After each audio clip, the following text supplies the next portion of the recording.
Second board exam CG board class 12 biology important question का ये part 2 होने वाला है। और पार्ट 2 वीडियो के अंदर मैं आपको एक ऐसा क्वेश्चन बताऊंगा जो 5 नंबर के लिए बहुत ज़्यादा इंपॉर्टेंट होने वाला है। पिछली वीडियो के अंदर मैंने जो क्वेश्चन बताया हुआ था वो भी काफ़ी ज़्यादा इंपॉर्टेंट था। सो आई होप आप सभी लोगों ने उसे अच्छे से कर लिया होगा, याद भी हो चुका होगा और प्रैक्टिस भी कर ली होगी। अब करते हैं सेकंड क्वेश्चन की प्रैक्टिस, जो भी बहुत ज़्यादा इंपॉर्टेंट है। कोई सा भी क्वेश्चन आ सकता है, जितने भी इंपॉर्टेंट क्वेश्चन हो सकते हैं वो सभी के सभी हमें प्रैक्टिस करनी है। तो 5 मिनट के अंदर मैं ट्राई करता हूँ ये सारी चीज़ें, चलो मैं एक्सप्लेन करने की।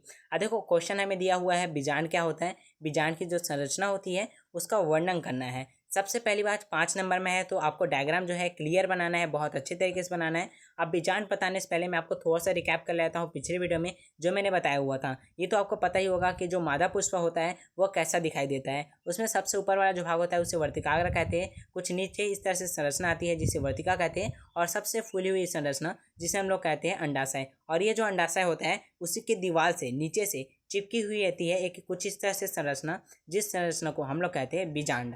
अब इसी के बारे में पढ़ना होगा। तो सबसे पहली बात आपको ये याद रखना है कि बीजांड जो होता है अंडाशय की दीवार से चिपकी हुई रहती है। ये पहला पॉइंट है जो कि आपको लिखना होगा। इसके अंदर में सारी चीज़ें मैंने पहले ही लिख रखी है, बस मैं आपको एक्सप्लेन करने वाला हूँ। अब सबसे पहली बात आपको ये याद रखना है कि देखो ये पूरा का पूरा संरचना बीजांड नहीं है, पूरा संरचना बीजांड नहीं है। इतना वाला जो संरचना है ये बीजांड होने वाला है। क्या भैया, ये बीजांड होने वाला है, ना कि ये जो डंडा जैसी संरचना दिख रही है ना आपको, डंठल संरचना, ये बीजांड नहीं है बल्कि ये बीजांड है। ये जो गोल संरचना है ये बीजांड है, ये आपको याद रखना है। अब चलो मैं आपको एक्सप्लेन करता हूँ सारी चीज़ें पॉइंट वाइज। अब सबसे पहला पॉइंट आपको ये लिखना है बीजांड वृंत। देखो जो भी चीज़ें हैं ना ये बीजांड के अंदर में संरचना होती है, उसको आपको पॉइंट बनाना होगा। जैसे सबसे पहले है बीजांड वृंत। बीजांड वृंत क्या होता है, जैसे मैंने अभी बताया कि ये जो संरचना है, ये जो डंठल जैसी संरचना है ना, ये पूरी संरचना, ठीक है, ये ब्लैक ब्लैक नहीं, ये पूरी संरचना जो डंडे जैसी संरचना है, जो क्या कर रहा है, ये जो बीजांड है उसे जोड़ा हुआ है आपस में, ठीक है। ये क्या होती है, बीजांड कहलाती है। क्या कहते हैं, बीजांड वृंत कहलाती है। आपको ये लिखना है कि एक डंठल जैसी संरचना होती है जो बीजांड जो होता है, और ये जो अंडाशय है उसे आपस में जोड़ा जाता है। मतलब कि अंडाशय की दीवार से ये जो बीजांड है उसे जोड़ने रखने का काम कौन करता है, बीजांड वृंत करता है। आप खुद ही सोचो, अगर ये जो डंडा है मतलब बीजांड वृंत है नहीं रहेगा तो क्या अंडाशय की दीवार से ये वाला भाग जुड़ा रहेगा, बीजांड जुड़ा रहेगा, नहीं जुड़ा रहेगा।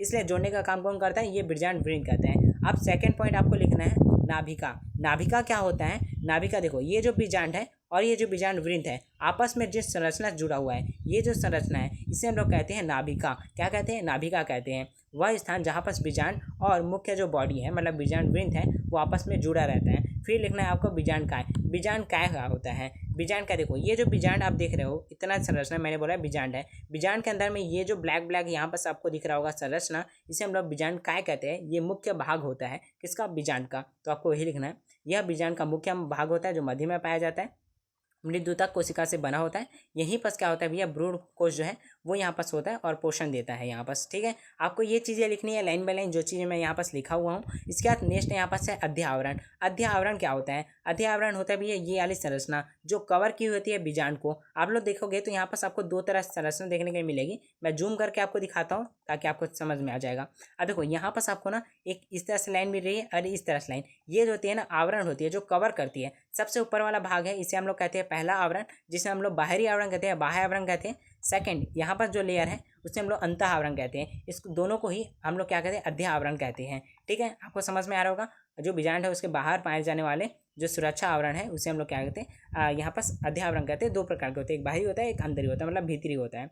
उसके बाद है बीजांड द्वार क्या होता है। अब देखो यहाँ पर आप देखने के लिए मिलेगा ये जो बीजांड है, बीजांड में यहाँ पर छेद है, इसी छेद को हम लोग क्या कहते हैं, बीजांड द्वार कहते हैं। क्या कहते हैं, बीजांड द्वार कहते हैं। इसके बाद आप देखोगे निभाग। निभाग क्या होता है, बीजांड का ये वाला हिस्सा, ये वाला जो सबसे नीचे वाला हिस्सा होता है इसे हम लोग कहते हैं बीजांड का निभाग भाग, ठीक है, इसे कहते हैं निभाग भाग। देखो आप लोग बोले कि नीचे वाला हिस्सा, हाँ जी भैया ये नीचे वाला आधार वाला भाग होता है, कुछ इस तरह से ये खुलता है, तो ये जो होता है ना वो नीचे वाला भाग होता है। तो इसे हम लोग कहते हैं क्या, नाभिका। क्या कहते हैं, नाभिका कहते हैं और निभाग कहते हैं, ठीक है। आई थिंक आपको ये समझ में आ रहा होगा। बीजांड द्वार का ठीक ये ऊपरी वाला भाग जो है, हालांकि आधार वाला नीचे वाला हिस्सा जो है उसे हम लोग क्या कहते हैं भैया, निभाग कहते हैं। इसके बाद आपको ये लिखना है भ्रूण कोश क्या होता है। भ्रूण कोश क्या होता है, ये जो बीजांड है ना उसके अंदर में पाया जाने वाला ये जो मेन संरचना है इसे हम लोग भ्रूण कोश कहते हैं। और ये आया हुआ था आपको पता होगा 2026 के अंदर में, सो आपको ये पता होगा। अब इतने ही चीज़ें आपको लिखनी है, 5 नंबर आपको मिल जाएंगे। अब आपको समझ नहीं आया होगा तो मैं आपको अच्छे से सिर्फ डायग्राम से समझा देता हूँ ताकि एकदम क्लियर हो जाए। अब देखो एकदम अच्छे से, चलो फास्ट में रिकैप कराता हूँ।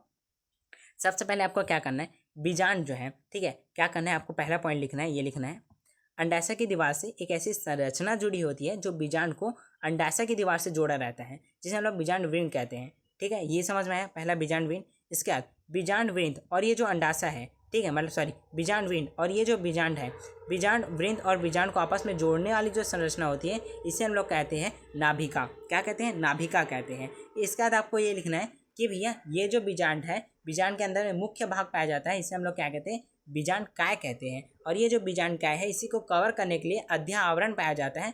दो प्रकार के होते हैं, एक अंदर का और एक बाहर का। और ये जो बीजांड है, जहाँ पास अध्या आवरण नहीं पाया जाता, जहाँ पास खाली जगह छूटा होता है, इसे बीजांड द्वार कहते हैं। बीजांड द्वार के जस्ट ऊपर वाला भाग, जिसे हम लोग आधारी भाग कहते हैं, इसे हम लोग क्या कहते हैं? निभाग कहते हैं। इतनी ही चीज़ें आपको एक्सप्लेन करनी है, ये डायग्राम क्लियर बनाना है और आपको 5 नंबर मिल जाएंगे। आई थिंक आपको ये वीडियो भी पसंद आई होगी। समझ नहीं आई हो सो आप एक बार और देख सकते हैं, एंड अच्छा लगा हो वीडियो सो लाइक जरूर से करना। मिलते हैं नेक्स्ट वीडियो में अगले इंपॉर्टेंट क्वेश्चन के साथ। फिजिक्स केमिस्ट्री का जल्द ही आने वाला है। सो बाय बाय, तब तक के लिए अच्छे से प्रैक्टिस करते रहो।